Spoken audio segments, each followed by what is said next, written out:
Hello, I'm Russell Brand, this is the Trews. I am the host of the Trews, like my father before me, and like my son will surely be after me, as the Trews is a hereditary dynasty. I'm of course already satirising the news that Kate is pregnant with a second baby. Subscribe to the Trews. Let's have a look at the BBC's coverage of this event to see how we feel about the monarchy, the birth of a new child, and what does it mean to be subjects of a country.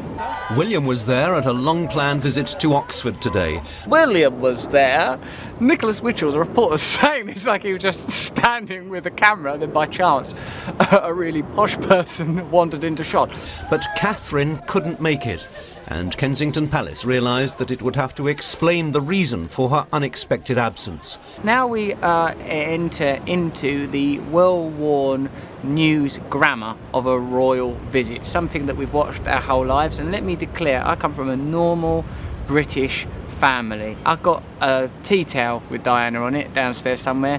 My grandmother, both grandmothers, loved the royal family. I watched that royal wedding when it was on the telly because I was in America. I've been living in America for a few years. I'm sort of, in my little silly daft heart, very pro-royal, but that can't prevent me from thinking about things rationally.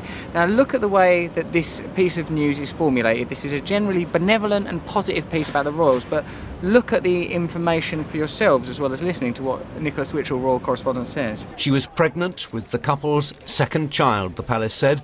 As is the custom in these situations, a cute child is selected to give a bouquet of flowers to the royal, and the royal has to sort of stoop patronisingly in to the ordinary child. Hello, ordinary child. How are you getting on? Not very well. I was at a food bank before I came here. I can't imagine what you mean, food bank. Aren't banks for keeping money in with my family's face all over it? So, could I have a single coin? Thanks for the flowers, the palace said, but suffering from acute sickness. As a normal person, doesn't it offend you that your fellow normal people have to be put in a sort of human paddock? They have to be in a sort of, right, if you want to look at the royals, you'll stand there behind the railing. Oh, okay, we'll stand here. Oh, there goes the royal, look, here he is. People just willing to stand in a paddock because of really posh persons walking past. Get in your paddock. The posh person's about to walk past. You don't think that you could be trusted to wander freely on the same terra firma as a royal? Get in your paddock. So William was asked, how was she feeling? She's feeling okay, thanks. This is interesting here because none of us can deny the humanity of William, a young man who's been very well educated, has served, I imagine, under excruciatingly safe conditions in the army, and he's nice, he's personable, right? He's not an unattractive man, but listen to him here on the basic level of a human being talking about, like, here he occupies the difficult territory of trying to normalise his extraordinary circumstances, the end of a long line reaching back. I think like the Habsburgs are involved, a few generations back. They're all German, of course, aren't they? Saxe-Gotha is the real name of the royals. They changed their name because it seems we keep having wars with Germany, and you can't have the Saxe-Gothas in Buckingham Palace, so people think, hey, why are all of our kids going to fight the Germans, and like we're doing it for these Germans? These aren't the Saxe-Gothas, these are the Windsors. You love the Windsors. Okay. So like, look at William trying to be a normal guy. It's been a tricky few days, week or so, but obviously we're immensely thrilled. It's great news. Early days, but I'm hoping things settle down and she feels a bit better. Very much get the impression of a man reciting platitudes, thrilled, early days, tricky time. Then the PR kicks in. Oh, right, this is just a sort of a normal quotidian event. This is presenting me as normal father. And of course, we're at the moment, the zeitgeist is Syria, Iraq, ISIS, Ukrainian crisis, inequality, Scottish independence, and William's PR training kicks in now. But it's important that we all focus on the big news and the big international and domestic things that are going on at the moment. Firstly, he clapped the big international events. Like Syria and ISIS. Looking forward to get home, watch a little bit of that. I remember it was only us that used to behead people. So that's what my sort of thoughts are at the moment. I'm going to go back and look after her now. Well, are you going to do something about the big events today? Or are you just going to go home and watch countless minions fuss over your vaguely nauseous missus? It's the latter. George was a summer baby, born in July last year. This is weird. George was a summer baby. Now this is where we get a glimpse of what monarchy's about. Totemism, a symbolic figure around which we can identify. We are English, this is the Queen of England, she is God's anointed being.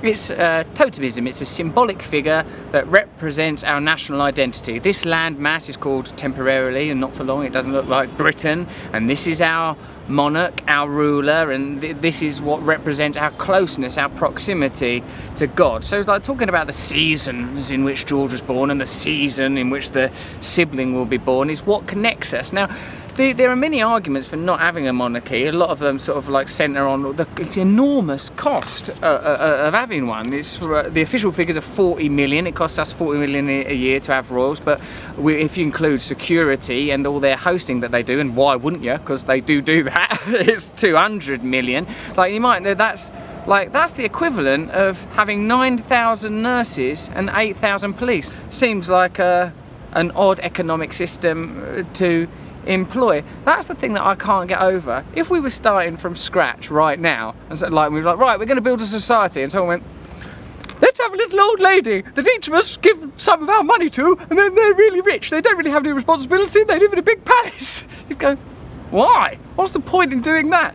That's what's happened. So when you sort of say like, you know, like I in my heart still like the I like the monarchy, but I've got to be more rational now. This is the time for change. This is the time for awakening. When you say I want the royal family, what you're saying is I don't want 9,000 nurses. I've been to an NHS hospital, and it's definitely when you're in there, when you're in the leukemia ward with the kids with leukemia, I think, get me a little old lady somewhere in London gorging herself on generations of privilege. Get me that now. Well, you could get some medicine for this kid. I said an old lady in a shiny hat. The chances are that his younger brother or sister will be due in the spring, perhaps next April or May. Yeah, like any baby. That's how it works, time. It'll be born after 9 months, all right? Don't know. Perhaps it'll be April or May. Who knows? Perhaps it'll be a fruitful day and the blossoms will be a-tumbling. Don't mystify it. It's just a person's going to get born, another person to ensconce the inherent privilege and hierarchies of the country that we live in. No wonder Scotland want to go. See, look, I like it. I like the spectacle, but I know you can't have a symbol that enforces and endorses privilege. Privilege. Just like, just as soon as you're born, well, we've got this person who's never done anything and they're better than anyone. It's sort of like really posh, expensive Big Brother. You know, I mean, we all like the soap opera. Oh, that one's done that one ate a goldfish, that one dressed up as a Nazi. They're all Prince Harry, all of those ones. Oh, that one's choked on a fishbone. Yeah, it's just like, I understand it as entertainment, but the problem is the underlying narrative is you're not as good as them, and it's okay for some people to be in privilege while other people are starving in a Western, modern, technologically advanced democracy. That's the real story, not this one's cute and that one's dopey. He or she will automatically become fourth in line to the throne, fulfilling William and Catherine's obligation to ensure that the line of succession is secure. That's a bit Illuminati, fulfilling their obligation. I don't think that there's never a strategy. I think George will be over the moon. He'll be thrilled having another smaller, younger brother, sister.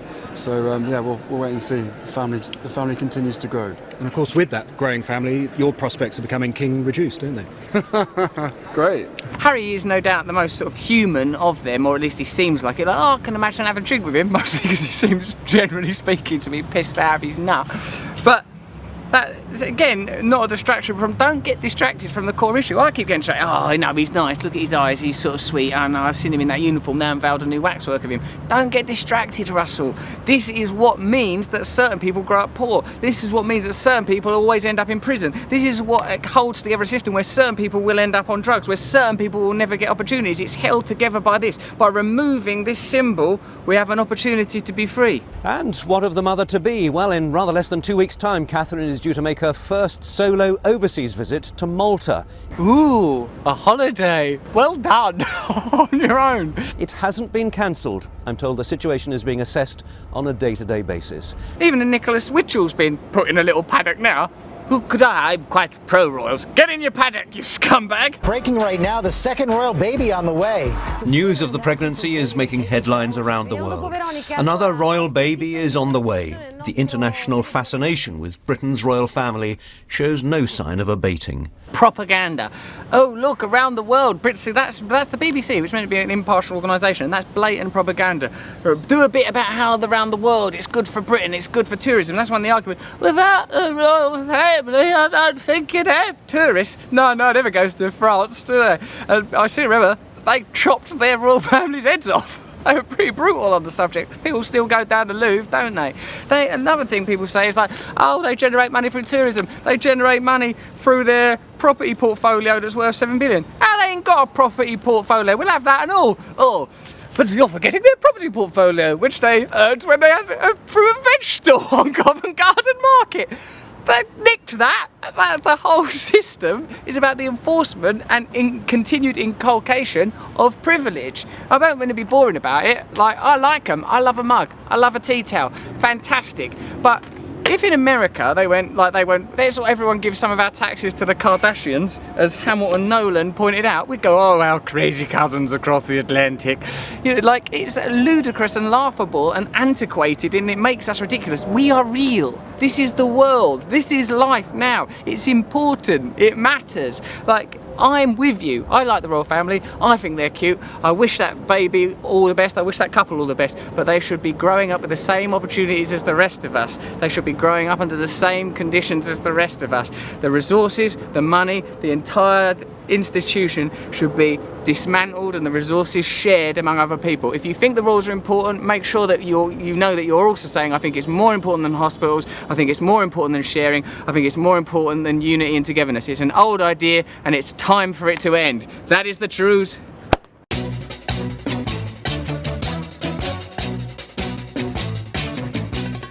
Nose is a tool that is abused to fool you and to leave you scared and confused. Trews is like the nose. If the nose was true, I want some Trews. Let's have some Trews.